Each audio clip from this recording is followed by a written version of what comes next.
Hi, this is Cary with Wicked Stocks, bringing you another video analysis. This an update actually on both Bitcoin and Ethereum. I did record this video on Friday, July 23rd, 2021. It's been a few weeks since I've updated you on the cryptocurrencies, and I haven't updated you because there hasn't been a lot going on.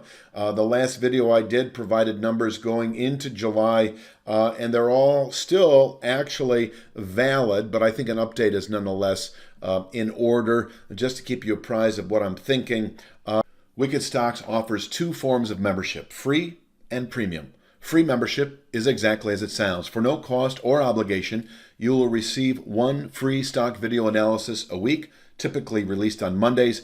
And if you provide your name and email address, you'll receive an email from us each and every time a new free weekly video is ready for viewing. The second form of membership is premium and provides at least two stock videos every week and costs $24.95 a month. Just click on the premium membership link, fill out your payment information through our safe gateway portal, and you'll receive an email each and every time a new premium video is ready for viewing. Cancellation is allowed at any time.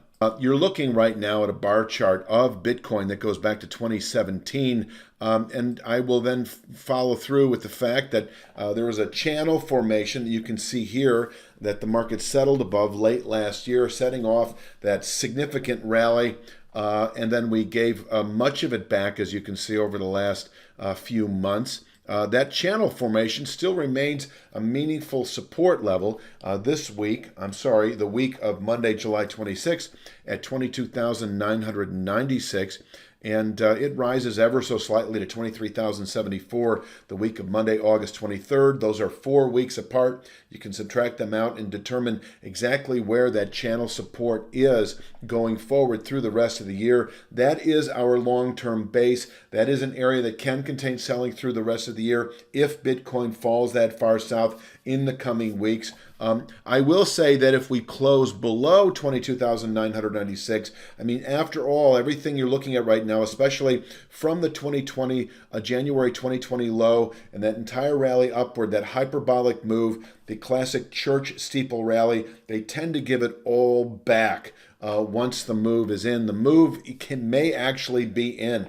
For me, the move is in. In other words, that high is good, very long term, if this Bitcoin settles below 22,996 or wherever that formation is at the time. And if it does, I see it falling all the way back into the low 6,000 area over the following, 3 to 5 months, maybe a little longer. 6,100 would become a realistic target if Bitcoin actually settled below that 22,996 channel top. But until then, 22,996 is good bottom picking territory into next year, and from there we can rally and possibly push on beyond those highs from earlier in the year. Now, nearer term, you can see we've got a bit of a triple bottom going here. The May low was 28,700. That is still holding. We've been in a consolidated framework really for the last several months. There is a channel top based on a trend line off those lows, presently at 41,034, rises to 41,015 4 full weeks later. That is our resistance that, if tested over the next month or two, can contain buying through the rest of the year. And from there, Bitcoin can fall back to that 28,700 low from May. But if, the big question is, are we going to test 41,034 in the coming months? I do have a bit of an indication of that. I'm going to zoom in here and show you that there is a near-term channel structure based on last week's low. If this Bitcoin continues higher over the next week or two and tests that 36,999 intermediate channel top, which rises at 37,603 4 full weeks later, if it rallies to it, certainly that formation can contain weekly buying pressures, possibly through August trade, but closing above 36,999 or wherever that formation may be going into August, then we have 41,034, 41,034 as the next quick 1 week target. And that 41,034 able to contain buying, as I say, through the rest of the year perhaps. And if we close above 41,034, I think that is a meaningful buy signal that should then play out into later year. I would then anticipate, I'm going to say, it depends on volatility. Now, volatility in Bitcoin has contracted considerably over the last few months. But if it reignites, we may actually reach the next upward target in the 59,400 to 61,771 region within just, a month or so. But I honestly think that were we to settle above 41,034, it could take every bit of 2 to 3 months, maybe 3 to 5 months, given the presently constrained volatility. So all things being equal, volatility being the same, that could take a half a year, perhaps 3 to 5 months or so to reach into that 59,400. 59,400 is the low of the high, and you can see that's also consistent with some weekly highs, an old consolidative range. We settled above it that week and then broke right back below it. That was sort of the death knell of this thing. So 59,400, an important symbolic area, and the high weekly settlement is 61,771. So that becomes really a 3 to 5 month objective if we close above the 41,034 formation in the weeks ahead. It becomes a 3 to 5 month target where Bitcoin can top out on a quarterly, possibly the better part of a year basis. But until then, let me just leave you with that image, which is to say, you've got a ceiling at 41,034, which rises ever so gradually, and a floor at 22,996. Both are able to contain quarterly, if not annual, perhaps, with 22,996. And if we close below 22,996, bearish continuation over the next 3 to 5 months into the 6,100 area. And if we close above 41,034, bullish continuation over the following 3 to 5 months into the 59,400 region.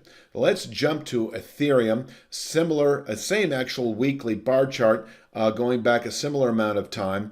Very similar channel structure that the market settled above late last year. It is considered a base of support, presently at 1530 the week of Monday, July 26th, rises 1532 the week of Monday, August 23rd. They are 4 full weeks apart. I can tell you right now they're rising a half a point a week, and that is a base of support, just like Bitcoin in the 29,000 area, a base of support that can contain selling through the rest of the year, and from there Ethereum can move onward and upward as we continue into later year and into next. But if we close below 15,030 at the end of any week, then it looks to me like it's going to give it all back, that classic church steeple rally where it gives it all back to that trend line that is presently at 134, roughly rises to 141 by November of this year. And that could take as little as 3 to 5 months, might take a little longer, but at least you know what the price target is. Closing below 1530 at the end of any week. Not crazy about owning any Ethereum going forward through the rest of the year. But until then, that's good bottom picking territory. Now, like Bitcoin, around 28,700 or so. No, wait, was it? Sorry, I have the number in my head. Whatever the low was in May, 1708 to 1737. That is sort of the kind of the triple bottom territory right now. What has happened since May of this year in Ethereum. I'm going to zoom in just a little bit and take a look at those numbers, and you'll see there's also a channel structure here based off a similar set of lows. This week, the week of Monday, July 26th at 28.58, drops to 28.34 the week of Monday, August 23rd, 4 weeks apart. Subtract them out, divide by 4, and you'll know where that channel structure is going forward into September trade. It is our ceiling of resistance that can contain quarterly buying pressures if or when tested. It does become a kind of a 1 to 3 week target if we close above this intermediate structure that you see here at 24.11, rises to 24.29 4 weeks later. So if we close above the 24.11 structure, expect 1 to 3 weeks bullish continuation to that 28.58 formation, which once again can contain quarterly buying pressures. Once tested, Ethereum can back off into the 1700 handle again over the following month or two. But if Ethereum can muster a settlement at the end of any week above the 28.58 formation, we have ourselves a real buy signal into later year. The next several months then likely to reach that double channel extension, that full channel extension, the channel top at 28.58, that the width of that channel.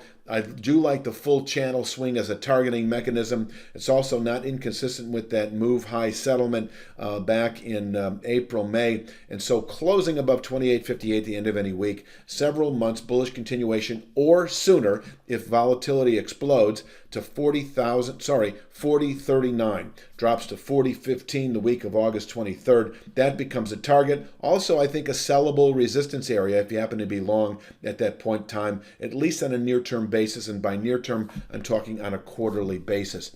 And I think that's really all that needs to be updated, all that needs to be said for this particular Wicked Stocks update video on both Bitcoin and Ethereum.